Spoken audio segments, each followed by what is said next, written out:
السلام عليكم ورحمة الله وبركاته. أهلا بيكم في قناة ويز نسمة. النهاردة هنبدأ حل كتاب العلوم، كتاب الامتحان للصف الثاني الإعدادي، وهنبدأ مع أول درس وهو درس الحركة الاهتزازية. هنبدأ بالأسئلة المصطلح العلمي.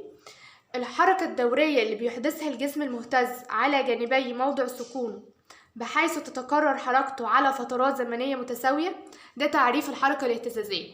الحركة الاهتزازية هي حركة دورية بيحتزها الجسم المهتز على جانبي موضع سكونه بحيث ان هي تتكرر على فترات زمنية متساوية. تاني تعريف بيقول عدد الاهتزازات الكاملة التي يحدثها الجسم المهتز في الثانية الواحدة.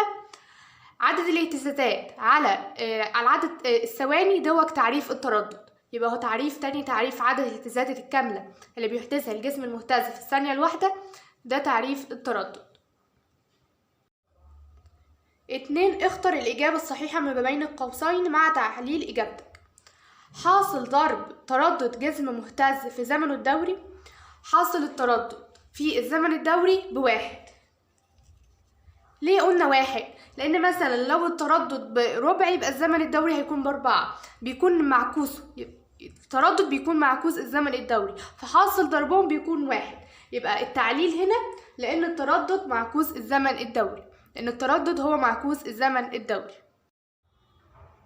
يبقى لأن التردد هو معكوس الزمن الدوري هيكون حاصل ضربهم بيساوي واحد. 2. من الشكل المقابل عندما تتحرك كرة بندول من س لص في زمن قدره 2/100 ثانية، فإن التردد هيساوي كام هرتز؟ أنا عندي ده موضع السكون، وس دي هي الساعة الاهتزازية، أقصى إزاحة ممكن يعملها الساعة الاهتزازية، وصاد كمان هي ساعة اهتزازية. يبقى أنا عندي هنا 2 ساعة اهتزازية. هو أنا عندي تعريف الاهتزازة الكاملة بيساوي إيه؟ زمن الاهتزازة الكاملة تعريفه بيساوي 4 في زمن ساعة الاهتزازة. 4 في زمن ساعة الاهتزازة اللي هو تعريف إيه؟ اللي هو تعريف الزمن الدوري. تعريف الزمن الدوري هو 4 في زمن ساعة الاهتزازة. طيب هنا احنا عندنا كام ساعة اهتزاز؟ هو عطيني من س لص، يعني عطيني الزمن بتاعي ساعتين اهتزاز. يبقى انا عشان اجيب الزمن الدوري هضرب الزمن اللي هو عطولي في 2. انا المفروض الزمن الدوري بيساوي 4 زمن ساعات اهتزاز، لكن هو هنا عطيلي زمن ساعتين، يبقى انا اللي فاضلي اللي انا اضربهم في 2، فكده اكون جبت زمن الدوري. يبقى هضرب 2 في 2% هيديني 2 في 2/100 هيديني 4/100. 4/100 ايه؟ 4/100 ثانية. يبقى انا جبت كده الزمن الدوري باللي انا ضربت الاتنين في زمن الساعتين الاهتزازيين اللي عندي من س للسكون ومن ص للسكون. طب هو عايز ايه؟ هو عايز التردد. التردد هو مقلوب الزمن او معكوس الزمن الدوري، فهيكون التردد بيساوي 1 على 4/100 هيديني 25 هرتز. يبقى الإجابة هتكون عندي في النهاية هي 25 هرتز دوت التردد. 3 بيقول الأشكال الآتية تعبر عن اهتزازة بندول بسيط ساعته الاهتزازية بتساوي كام؟ عايز الساعة الاهتزازية. الساعة الاهتزازية تعرفها ايه؟ هي أقصى إزاحة الجسم المهتز بعيدا عن موضع السكون. يعني أقصى إزاحة ده موضع السكون في كله هو عايز أقصى إزاحة، هو تعريف الساعة الاهتزازية كده أقصى إزاحة، فده 10 20 30 25. طبعا هنا أقصى إزاحة عملها الجسم المهتز هي 30 سنتي، يبقى 30 هي أقصى إزاحة. لما أجي أقول التعليل هقول تعريف الساعة الاهتزازية لأنها هي أقصى إزاحة بيحدثها الجسم المهتز بعيدا عن موضع سكونه، وأقصى إزاحة يحدثها الجسم المهتز هنا بعيدا عن موضع سكونه كانت 30 سنتيمتر. السؤال الثالث بيقول ايه؟ ماذا نعني بقولنا أن 1 عدد الاهتزازات الكاملة اللي بيحدثها جسم مهتز في زمن قدره 10 ثانية بيساوي 500 اهتزازة كاملة. عدد الاهتزازات الكاملة اللي بيحدثها جسم مهتز ده تعريف ايه؟ ده تعريف التردد. يعني التعريف ده عندنا هو تعريف التردد. التردد تعريفه هو عدد الاهتزازات الكاملة اللي بيحدثها جسم مهتز. تمام. لو انا عايز اجيب التردد بقى بالمعطيات اللي عندي دي هجيب التردد ازاي؟ التردد هيساوي عدد الاهتزازات اللي هي 500 على الزمن بالثواني اللي هو 10، فيكون التردد عندي 50 هرتز. يبقى انا جبت كده التردد. يبقى هيكون الاجابه السؤال ده هتكون اي ان التردد بيساوي 50 هرتز. هكتب التردد وهكتب ازاي هجيبه بالقانون اللي انا عارفاه ان التردد بيساوي عدد الاهتزازات الكامله على الزمن بالثواني. الاهتزازات الكامله كانت عندي ب 500 على عدد الثواني كان عندي 10، 500 على 10 هتطلع 50 هرتز، اي ان التردد بيساوي 50 هرتز. 2. الزمن اللي بيستغرقه زنبرك في عمل 60 اهتزازه كامله بيساوي دقيقه واحده. الزمن اللي بيستغرقه زنبرك في عمل 60 اهتزازة تعريف ايه؟ تعريف الزمن الدوري. تعريف الزمن الدوري هو الزمن اللازم لعمل اهتزازة كاملة. يبقى ده تعريف الزمن الدوري. فانا هجيب الزمن الدوري ازاي؟ الزمن الدوري هيساوي هو عكس التردد، يبقى هيساوي الزمن بالثواني على عدد الاهتزازات الكاملة. الزمن بالثواني هنا عندي دقيقة واحدة، الدقيقة الواحدة دي فيها كام ثانية؟ فيها 60 ثانية، يبقى الزمن الثواني ب60 على عدد الاهتزاز الكاملة. كام اهتزازة؟ 60. يبقى أنا كده الزمن الدوري كان عندي ب1 ثانية. يبقى هقول أي أن الزمن الدوري بيساوي 1 ثانية. 4. من الشكل المقابل يمثل حركة جسم مهتز. أوجد الزمن الدوري للجسم المهتز. الزمن الدوري هو الزمن بالثانية على عدد الاهتزازات. تمام. أنا في الشكل ده عندي عايزة أعرف هو الشكل ده 4 من الشكل المقابل يمثل حركة جسم مهتز. أوجد الزمن الدوري. الزمن الدوري تعريفه ايه؟ الزمن الدوري هو الزمن بالثواني على عدد الاهتزازات. تمام. أنا عايزة أعرف كام اهتزازة في الشكل ده عشان أعرف أجيب عدد الاهتزازات. الاهتزازة الكاملة بتساوي كام؟ احنا لسه قايلين الاهتزازة الكاملة بتساوي 4 سعة اهتزازة. يبقى أنا عايزة أعرف 4 سعة اهتزازة هتدي اهتزازة كاملة. أدي سعة اهتزازة وأدي 2 3 4. يبقى لحد هنا أنا عندي اهتزازة كاملة. وأدي 1 2 3 4. يبقى أنا عندي كمان اهتزازة كاملة. يبقى أنا عندي كام اهتزازة كاملة؟ 2، لأن الاهتزازة الكاملة بتساوي 4 من سعة الاهتزاز. يبقى أنا عندي لو عايزة أحسب الزمن الدوري هو الزمن بالثواني على عدد الاهتزازات. عندي كام اهتزازة؟ قلنا 2. عديناها بالطريقة دي اللي سعة الاهتزازة 1 2 3 4. يبقى كده اهتزازة كاملة. 1 2 3 4. يبقى كده اهتزازة كاملة. يبقى عندي 2 اهتزازة كاملة. طيب الزمن بالثواني كام؟ أنا عندي الزمن أهو لكل سعة اهتزاز أو لكل اهتزازتين 8%.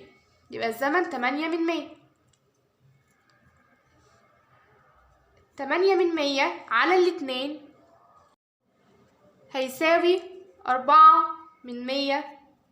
ثانية.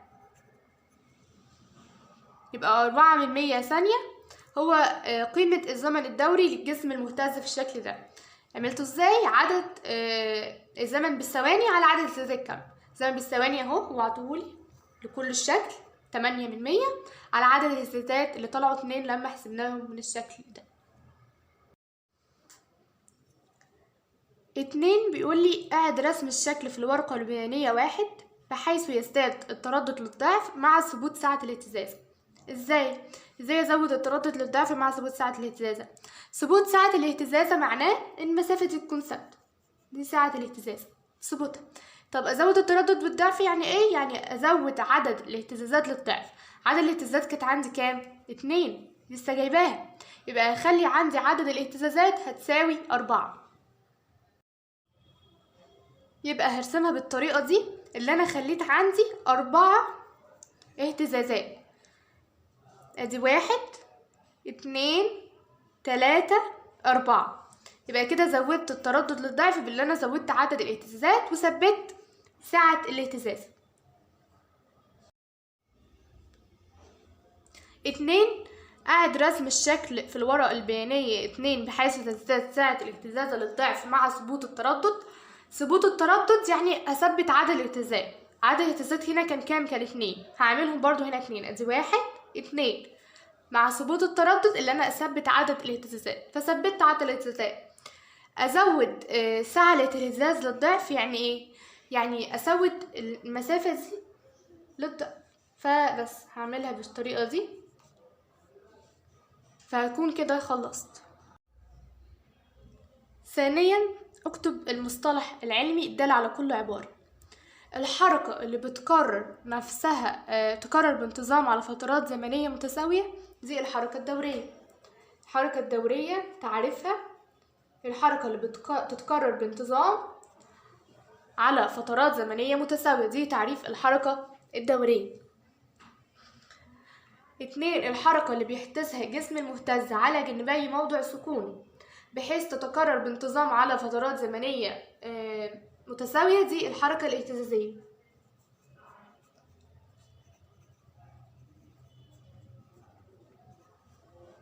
الحركة الاهتزازية الحركة اللي بيحدثها الجسم المهتز على جانبي موضع سكونه بحيث تتكرر نفسها بانتظام على فترات زمنية متساوية.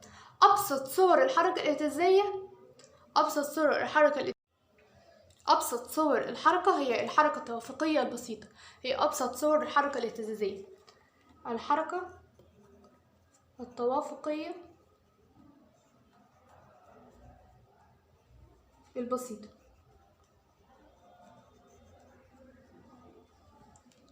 يبقى الحركة التوافقية البسيطة هي أبسط صور الحركة الاهتزازية.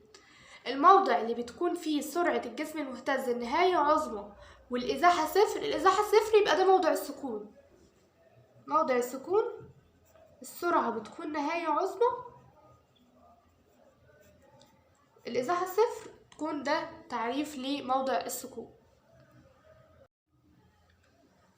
5 أقصى إزاحة يحدثها الجسم المهتز بعيدا عن موضع سكونه، ده تعريف السعة الاهتزازية، هي أقصى سعة الاهتزاز، أقصى إزاحة بيحدثها الجسم بعيدا عن موضع سكونه. 6 المسافة بين نقطتين سرعة الجسم المهتز عند أحدهما أكبر ما يمكن وعند الأخرى أقل ما يمكن اللي هي الصفر، ده تعريف إيه؟ ده تعريف برضو سعة الاهتزاز. طب عرفت منين؟ تعالوا نشوف مع بعض. أنا لو عندي بندول ده بالنسبة له موضع السكون، السرعة بتكون السرعة هنا أكبر ما يمكن، ودي أقصى إزاحة هو هيعملها، بتكون السرعة هنا إيه؟ السرعة بتكون أقل ما يمكن اللي هي تقريبا صفر. فالمسافة دي عندي بتكون إيه؟ التعريف إيه؟ تعريف سعة الاهتزاز. سعة الاهتزاز برضو ممكن ليها تعريف اللي هو أقصى إزاحة بيحدثها الجسم بعيدا عن موضع سكونه، أو هي نقطة، هي المسافة من نقطتين، نقطة بتكون السرعة عندها أكبر ما يمكن ونقطة التانية بتكون السرعة عندها أقل ما يمكن اللي هي الصفر، يبقى برضو ده تعريف سعة الاهتزاز. الحركة اللي بيحدثها الجسم المهتز عندما يمر من نقطة ما في مسار حركته مرتين متتاليتين في اتجاه واحد، دي الاهتزازة الكاملة، ده تعريف الاهتزازة الكاملة.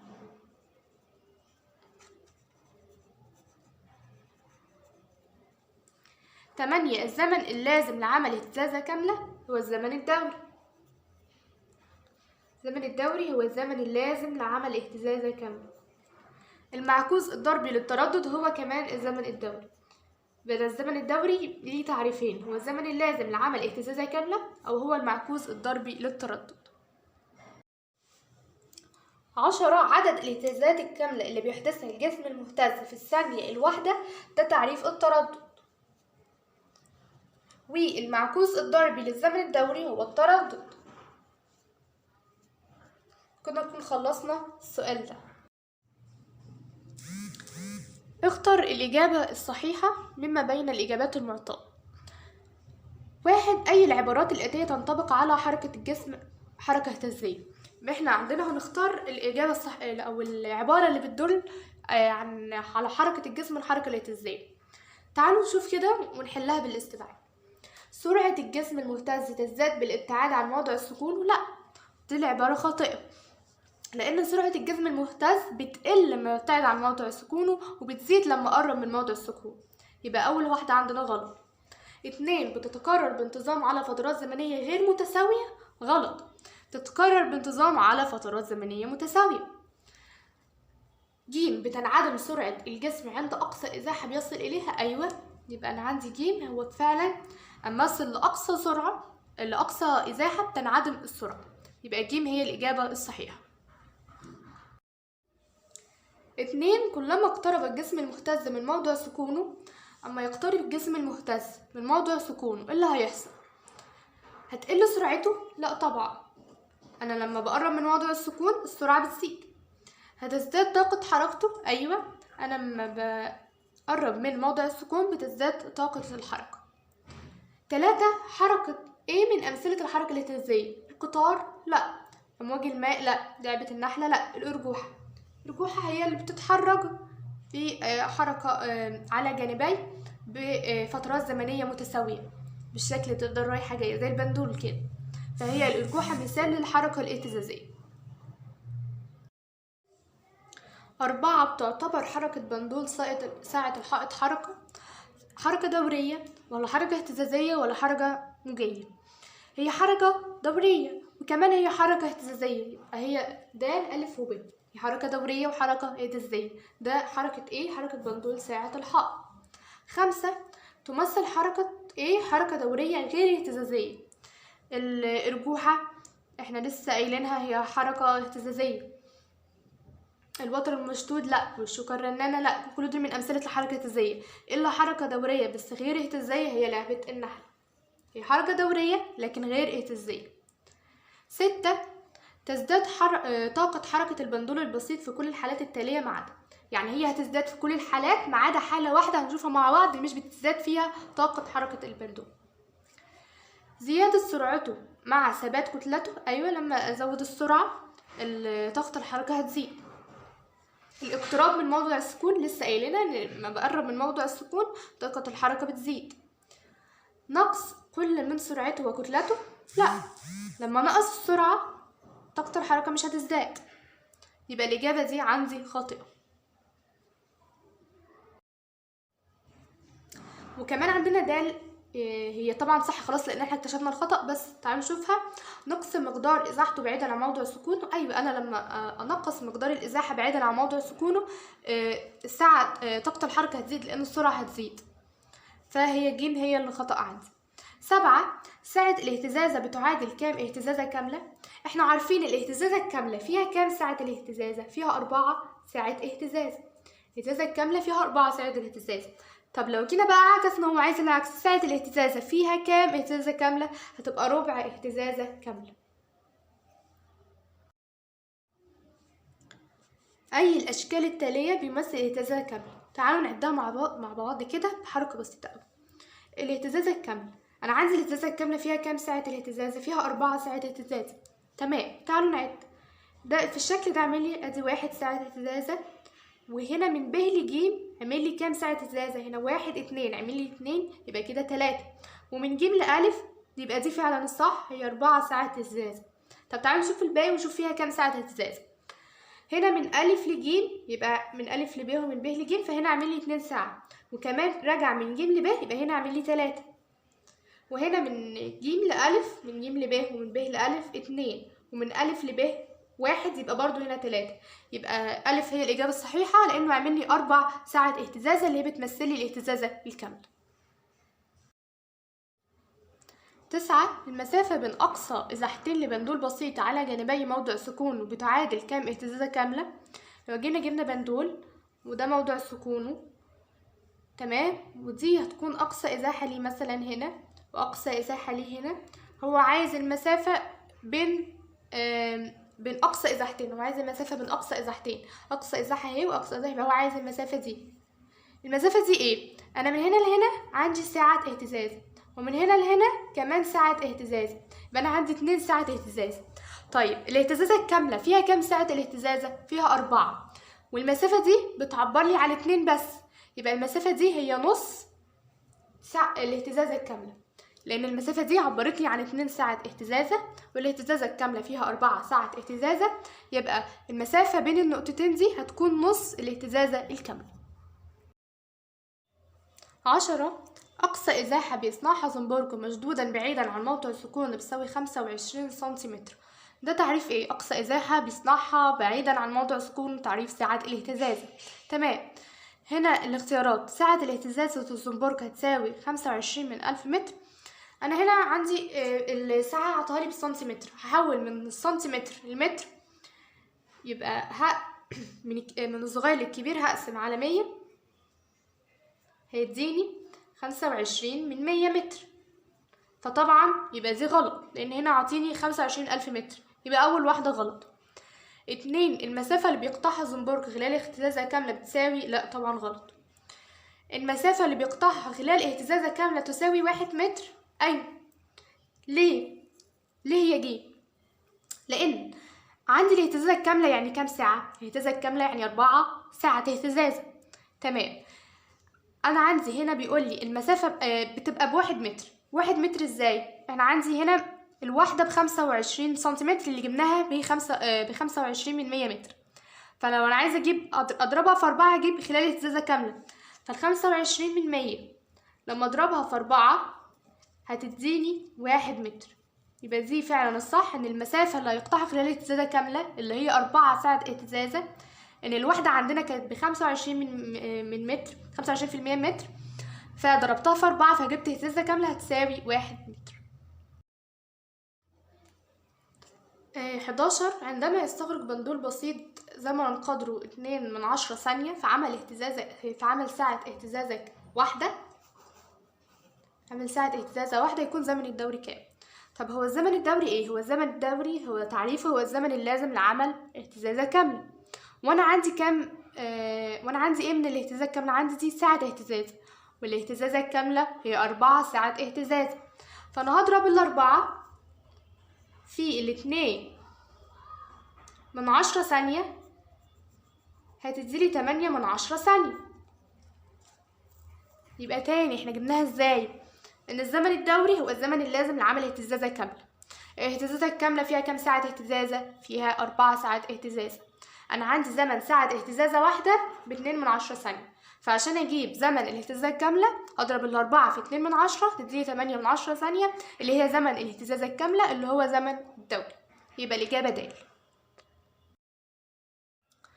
12 عندما يصنع جسم مهتز 300 اهتزازة كاملة في نص دقيقة يكون زمن الدوري كام؟ الزمن الدوري تعريفه بيساوي ايه؟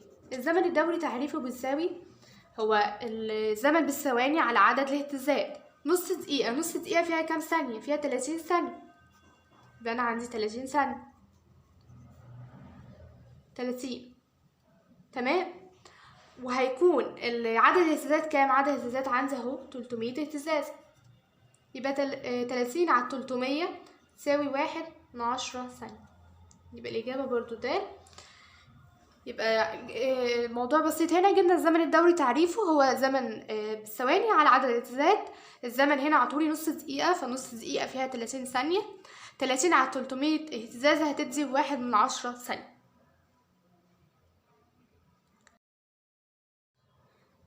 13 عندما يصنع جسم 600 اهتزازة كاملة في الدقيقة كام؟ التردد تعريفه ايه؟ التردد تعريفه هو عدد الاهتزازات الكاملة على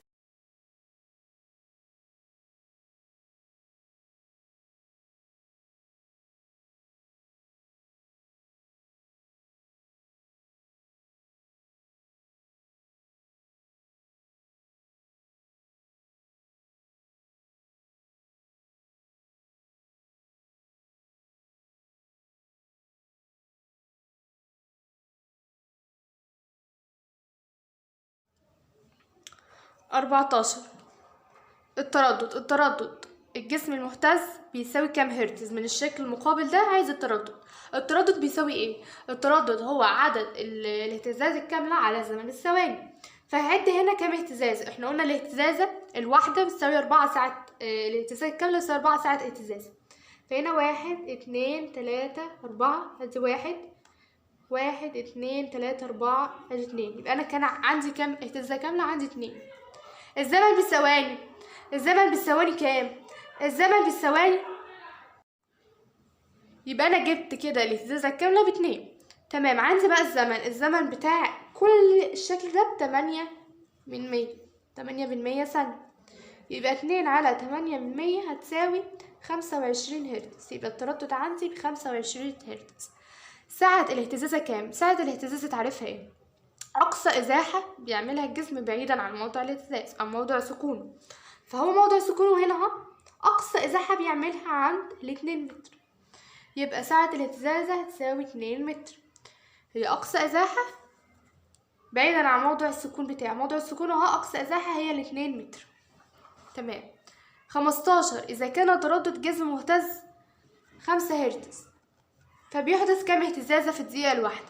يعني هنا هو عاطيلي الزمن بالدقيقة فيها 60 ثانية، بعطيني الزمن وعاطيني العدد، عاطيلي التردد وعاطيلي الزمن والتردد وعايز الاهتزازة الكاملة. يبقى هنا هعمل ايه؟ هنا هعمل المثلث. ازاي؟ هقول مثلث اهو، التردد هو عدد الاهتزازات على الزمن بالثواني. هو عاطيلي التردد ب5 وعاطيلي الزمن بدقيقة يعني 60 ثانية. يبقى اجيب عدد الاهتزازات من المثلث ده بيساوي التردد في الزمن. يبقى عدد الاهتزازات هيساوي التردد في الزمن هيساوي 5 في 60 هيساوي 300 اهتزاز. يبقى الإجابة هتكون عندي 300 اهتزاز. 16. بيتساوى التردد مع الزمن الدوري عندما يقوم الجسم المهتز بعمل 3 اهتزازات كاملة خلال كام ثانية. هو عايز الزمن الدوري يساوي التردد. هو انا اصلا التردد ايه؟ عدد الاهتزازات على الزمن بالثواني، والزمن الدوري الزمن بالثواني على عدد الاهتزازات. احنا زي ما قلنا التردد هو معكوس الزمن الدوري. فهو لو عايزه اخليهم يساووا بعض، فعشان اخليهم يساوي بعض يبقى عدد الاهتزازات تساوي الزمن. فهنا 3 اهتزازات يبقى الزمن هيعمله خلال 3 ثانية، لان 3 على 3 هتساوي الواحد في الحالتين. فانا كده سويت التردد بالزمن الدوري. 17. إذا كان زمن الاهتزازة الكاملة لبندول بسيط نص ثانية فإن تردده بيساوي إيه؟ زمن الاهتزازة الكاملة بيساوي نص ثانية، ده تعريف إيه؟ زمن الاهتزازة كاملة تعريف الزمن الدوري. الزمن الدوري هو الزمن اللازم لعمل اهتزازة كاملة. يبقى الزمن الدوري هيساوي نص ثانية. يبقى الزمن الدوري عندي بيساوي نص ثانية. الزمن الدوري هيكون عندي بيساوي نص ثانية. طب انا عايزه التردد هو مقلوب الزمن الدوري، فالتردد هيساوي 1 على النص ثانية هيديني 2 هرتز. يبقى التردد هيساوي 2 هرتز. 18. 1 جيجا هرتز فيها كام كيلو هرتز؟ يبقى انا عندي هنا تحويلات. هو الهرتز فيه كام كيلو هرتز؟ الهرتز فيه هنشوف كده مع بعض. الهرتز فيه 10 أس 3 كيلو هرتز. والهرتز فيه كام ميجا هرتز؟ فيه 10 أس 6 ميجا هرتز. وفيه كام جيجا هرتز؟ فيه 10 أس 9. انا عايزه احول من الجيجا هرتز للكيلو هرتز. الجيجا للكيلو، يعني هحول من الكبير للصغير. من الكبير للصغير يعني هضرب. طيب هضرب في الفرق ما بينهم. هو 10 أس 9 و10 أس 3. الفرق ما بينهم كام؟ 10 أس 6. يبقى انا عشان احول هضرب في 10 أس 6. عشان احول من جيجا لكيلو هرتز هضرب في 10 أس 6. وهنا عندي هو عايز من 1 جيجا هرتز ليه كام، يدي كام كيلو هرتز؟ يعني 1 في 10 أس سالب 6 تدي 10 أس سالب 6. يبقى انا هنا التحويلات اللي انا اعرف بس الهرتز فيها كام كيلو، يعني 10 أس 3 فيها ميجا كام 10 أس 6 وجيجا كام 10 أس 9. ومن الكبير للصغير هضرب، ومن الصغير للكبير هقسم بس، واحل بيها اي مسألة يجيب لي فيها التحويلات. 19. إذا كان تردد جسم مهتز 1 هرتز، التردد ب1، يكون الزمن الدوري كام؟ الزمن الدوري هو مقلوب التردد. 1 على 1 هتساوي 1. يبقى الزمن الدوري في الحالة دي هيساوي 1 ثانية. 20. الشكل اللي بيعبر عن العلاقة بين التردد والزمن الدوري هو التردد هو معكوس الزمن الدوري، أو الزمن الدوري هو معكوس التردد، فالعلاقة ما بينهم عكسية. ايه الأشكال دي اللي بيعبرني عن العلاقة العكسية؟ هو الشكل ده. هنا دي عبارة عن علاقة عكسية. الشكل الأول ده عبارة عن ايه؟ دي عبارة عن علاقة طردية، لكن العلاقة بين التردد والزمن الدوري عكسي، فهتكون الإجابة ب. 21 إذا زاد عدد الاهتزازات لجسم إلى الضعف فإن خلال زمن معين. يعني إيه زودت عدد الاهتزازات للضعف؟ التردد هيحصل له إيه؟ والزمن الدوري هيحصل له إيه؟ هو التردد هو عدد الاهتزازات على الزمن بالثواني، فأنا لما أزود عدد الاهتزازات التردد هيزيد. طيب ده بالنسبة للتردد، لما أزود عدد الاهتزازات الزمن هيزيد. طب بالنسبة للزمن الدوري، الزمن الدوري هو معكوس أو مقلوب التردد، فلما أزود عدد الاهتزازات الزمن الدوري هيقل. تمام، يبقى أنا العدد الاهتزازات ما زودته للضعف التردد هيزيد، الزمن الدوري هيقل. التردد يزداد إلى الضعف والزمن الدوري يقل للنصف، يبقى كده أنا عندي أ وب معا، لأن العلاقة بين التردد والزمن الدوري هي علاقة عكسية. ولما أزود الاهتزازات في التردد هيزيد، لكن بالنسبة للزمن الدوري الزمن الدوري هيقل. 22 في الشكل المقابل عندما تتحرك كرة بندول من أ إلى ب، تتحرك المسافة دي من أ لب في زمن قدره 1/100 ثانية. يبقى الزمن هنا من أ لب 1/100 ثانية. تعالوا لو فاكرين قلنا المسافة دي اسمها ايه؟ اسمها ساعة اهتزازة. المسافة دي بتعبر عن ساعة. 23 من الشكل المقابل عدد الاهتزازات الكاملة اللي بيحدثها الجسم س في الثانية الواحدة. في الثانية الواحدة عدد الاهتزازات الكاملة ايه؟ يبقى أنا عندي هنا هو عايز عدد الاهتزازات. عدد الاهتزازات بيساوي ايه؟ احنا لسه واخدين من الجدول من المثلث اللي احنا شفناه ان عدد الاهتزازات بتساوي التردد في الزمن. فالتردد عندنا عايزين نجيبه، هو هنا عاطيني التردد، يبقى ده الخط بتاع التردد وده الزمن. هو اصلا عاطيني للزمن هنا ثانية واحدة، يبقى عدد الاهتزازات هيساوي التردد في الزمن.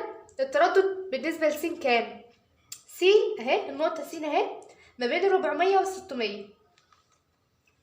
ما بين 400 و 600 500، يبقى 500 التردد ب 500. الزمن كام؟ هو قال لي في المسألة ان الزمن بثانية، فهتبقى الإجابة كده ان عدد الاهتزازات هيساوي التردد في الزمن بالثواني. التردد جبناه من الشكل ب 500 والزمن هو معطولي ب1 ثانية، يبقى هتطلع 500 اهتزازة، يبقى عدد الاهتزازات هيساوي 500. الزمن الدوري للجسم المهتز ص. الجسم المهتز ص اهو، الزمن الدوري كام هنا؟ دي 4 من 1000 ودي 6 من 1000، دي ما بينهم، فدي 5 من 1000.